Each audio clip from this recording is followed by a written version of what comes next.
5 বছর পর টেস্ট খেলতে বাংলাদেশ সফরে আসছে জিম্বাবুয়ে। 2 সিরিজের ম্যাচের কোনো খেলা রাখা হয়নি মিরপুর শেরেবাংলা ক্রিকেট স্টেডিয়ামে। এই সিরিজ আইসিসি টেস্ট চ্যাম্পিয়নশিপেরও কোনো অংশ নয়। সিলেটে হবে প্রথম ম্যাচ। সিলেট আন্তর্জাতিক ক্রিকেট স্টেডিয়ামে খেলা শুরু 20 এপ্রিল। দ্বিতীয় ম্যাচ হবে চট্টগ্রামে জহুর আহমেদ চৌধুরী স্টেডিয়ামে, খেলা শুরু 28 এপ্রিল। গত বছর শ্রীলঙ্কার বিপক্ষে ঘরের মাঠে বাংলাদেশের টেস্ট সিরিজও হয়েছিল এই একই কায়দায়। সেবারের মতো এবারও কোনো ম্যাচ রাখা হয়নি দেশের প্রধানতম ভেন্যু হোম অফ ক্রিকেট খ্যাত মিরপুরে। সহজ প্রতিপক্ষকে কাছে পেলেই জ্বলে ওঠে টাইগার ব্যাটাররা। তবে এবারের জিম্বাবুয়ের বিপক্ষে কাজটা সহজ হবে না মুমিনুল নাজমুল শান্তদের। কেন কাজটা সহজ হবে না, আজকের ক্রিকেট অ্যানালিটিক্সের আলোচনা জানাবো সেটি। সঙ্গে রয়েছি আমি মোহাম্মদ নিলয়।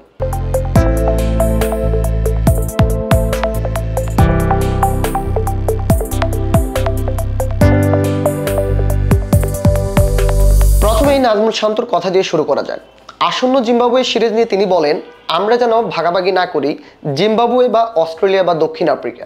প্রতিটি ম্যাচকে যেন একটি আন্তর্জাতিক ম্যাচ হিসেবেই চিন্তা করি।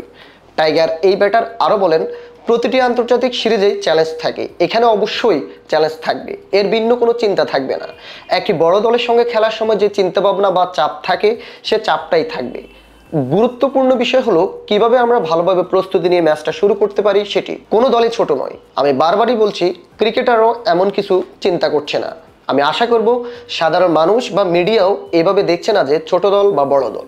আমরা কত ভালো ক্রিকেট খেলতে পারি এটা গুরুত্বপূর্ণ। শক্তিমত্তায় দুই দেশের রয়েছে বেশ তারতম্য, এমনকি নিজ দেশের মাঠে হওয়ায় সুবিধা পাবে বাংলাদেশ। তবে নাজমুল শান্তর কথা অনুযায়ী জিম্বাবুয়ে যেন অস্ট্রেলিয়া সমান প্রতিপক্ষ। মাইন্ড গেমে এখানেই পিছিয়ে যায় বাংলাদেশ।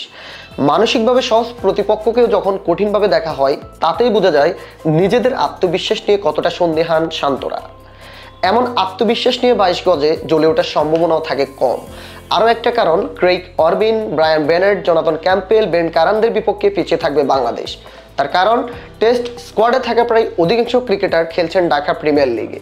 লাল বলের জন্য পর্যাপ্ত অনুশীলনের সুযোগ পাননি সাদমান জয়রা।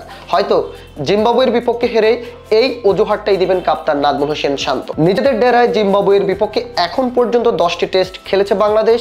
পরিসংখ্যান অনুসারে সাফল্যের হার স্বাগতিকদের বেশি। 6টি জয়ের বিপরীতে তারা হেরেছে 2টিতে। 2 দলের বাকি 2টি ম্যাচ হয়েছে ড্র। দর্শক মণ্ডলী, এই ছিল আজকের ক্রিকেট অ্যানালিটিক্সের আলোচনাটি। আর এরই সাথে আমরা শেষ করবো আমাদের আজকের পরবর্তী পর্বটি দেখার আমন্ত্রণ জানিয়ে বিদায় নিচ্ছি আজকে। সবাই ভালো থাকবেন, সুস্থ থাকবেন, সবাইকে ধন্যবাদ।